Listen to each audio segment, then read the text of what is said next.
Hello friends, welcome to my channel Secret Recipe. இன்னைக்கு நம்ம செய்ய போற டிஷ் மஷ்ரூம் ஃப்ரை. இதுக்கு தேவையான இன்கிரீடியன்ட்ஸ் காளான், வெங்காயம், தக்காளி, சீரகம், மிளகுத்தூள், ரெட் சில்லி பவுடர், இஞ்சி பூண்டு பேஸ்ட், கரம் மசாலா, உப்பு. மஷ்ரூம் 200 கிராம்ஸ் எடுத்திருக்கேன். இதை நல்லா வாஷ் பண்ணி எடுத்து வச்சிருக்கேன். இது இப்போ நம்ம சின்ன சின்ன பீசஸா நம்ம கட் பண்ணி எடுத்துக்கலாம். இந்த மாதிரி பீசஸா கட் பண்ணி வச்சுக்கோங்க. அடுப்பில் ஒரு பேன் வச்சுருக்கேன். 2 டேபிள் ஸ்பூன் ஆயில் விட்டுருக்கேன். ஆயில் கொஞ்சம் சூடாகட்டும். சூடானவுன்னா கடுகு போட்டுக்கலாம். கடுகு நல்லா பொரிஞ்சிருச்சு. இப்போ கூட கருவேப்பிலை கொஞ்சம் போட்டுக்கலாம். ஒரு பெரிய வெங்காயம் பொடி பொடியாக கட் பண்ணி வச்சுருக்கேன். அதுவும் அது கூட நான் சேர்த்துக்கிறேன். உங்களுக்கு தேவைப்பட்டால் நீங்கள் சின்ன வெங்காயம் கூட சேர்த்துக்கலாம். நான் பெரிய வெங்காயம் ஒன்று போட்டிருக்கேன். இதை நல்லா வதக்கி விட்டுருங்க. வெங்காயம் நல்லா வேகணும். அந்த ஆயிலையே நல்லா ஃப்ரை பண்ணி விட்டுருங்க. இப்போ கலர் மாறிடுச்சு. இது கூட நான் ஒரு தக்காளி பொடி பொடியாக கட் பண்ணி வச்சுருக்கேன். அதையும் அது கூட நான் சேர்த்துக்கிறேன். தக்காளியும் நல்லா வேகணும்.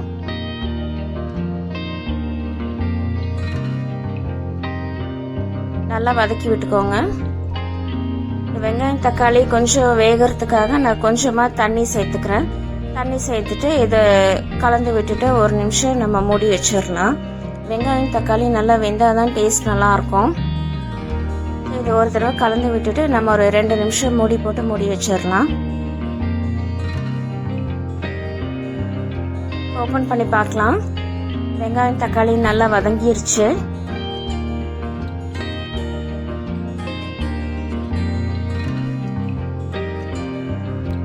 இப்போ இந்த டிஷ்க்கு தேவையான மசாலா சேர்த்துக்கலாம். 1/2 ஸ்பூன் சீரகத்தூள் போட்டிருக்கேன். கொஞ்சமா மிளகுத்தூள், டிஷ்க்கு தேவையான காரம் சேர்த்துக்கலாம். நான் ரெட் சில்லி பவுடர் சேர்த்துருக்கேன். கொஞ்சமா கரம் மசாலா போட்டுக்கோங்க. 1 ஸ்பூன் இஞ்சி பூண்டு பேஸ்ட் சேர்த்துக்கோங்க. சேர்த்துட்டு இதை ஒரு தடவை நல்லா மிக்ஸ் பண்ணி விட்டுருங்க.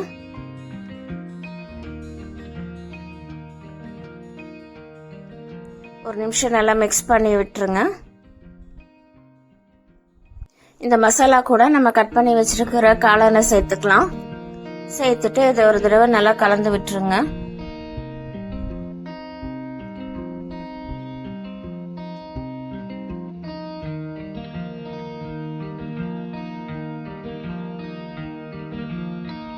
கொஞ்சமா நான் மஞ்சத்தூள் சேர்த்திருக்கேன். சேர்த்துட்டு அதையும் நல்லா இது கூட மிக்ஸ் பண்ணி விட்டுருங்க. இந்த டிஷ்க்கு தேவையான உப்பு சேர்த்துக்கலாம்.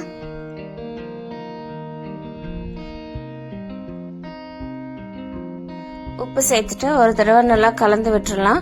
இப்போ தண்ணி எதுவும் ஊற்ற தேவையில்லை. காளான்ல இருந்து கொஞ்சம் தண்ணி வெளியே வரும். ஸோ இப்போ நம்ம தண்ணி சேர்த்து தேவையில்லை. இது ஒரு 2 நிமிஷம் அப்படியே நம்ம மூடி போட்டு மூடி வச்சிடலாம்.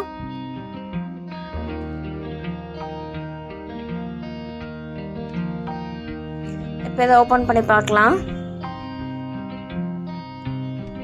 காளான்ல இருந்து கொஞ்சமா தண்ணி வெளியே வந்திருக்கு. நல்லா மிக்ஸ் பண்ணி விட்டுக்கோங்க. இப்போ இந்த காளான் வேகிறதுக்காக கொஞ்சமா நம்ம தண்ணி சேர்த்துக்கலாம்.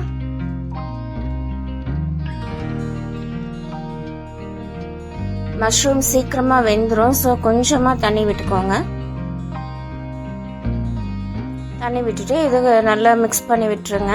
மிக்ஸ் பண்ணி விட்டுட்டு இதை ஒரு 3 நிமிஷம் நம்ம மூடி போட்டு மூடி வச்சிடலாம். தண்ணி எல்லாம் கொஞ்சம் ட்ரை ஆகட்டும். காளானும் நல்லா வெந்துடும். இப்போ ஓப்பன் பண்ணி பார்க்கலாம்.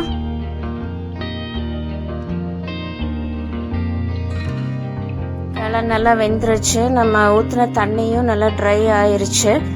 இப்போ நம்மளோட மஷ்ரூம் ஃப்ரை ரெடி ஆயிருச்சு. ஃபைனலாக நான் கார்னிஷிங்காக மல்லி இலை சேர்த்துக்கிறேன்.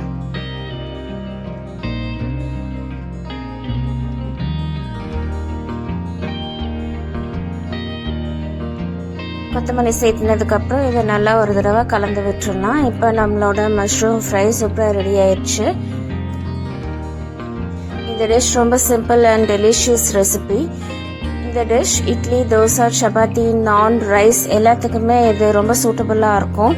ஸோ இந்த டிஷ் எல்லாருமே ட்ரை பண்ணி பாருங்கள். இந்த டிஷ் உங்களுக்கு பிடிச்சிருந்தா இந்த சேனலுக்கு லைக் பண்ணுங்கள், ஷேர் பண்ணுங்கள், சப்ஸ்கிரைப் பண்ணுங்கள், கூட பெல் ஐக்கானை கிளிக் பண்ணுங்கள். ஸோ தட் என்னோட நோட்டிஃபிகேஷன்ஸ் எல்லாமே உங்களுக்கு வந்துடும். Thank you, take care, bye bye.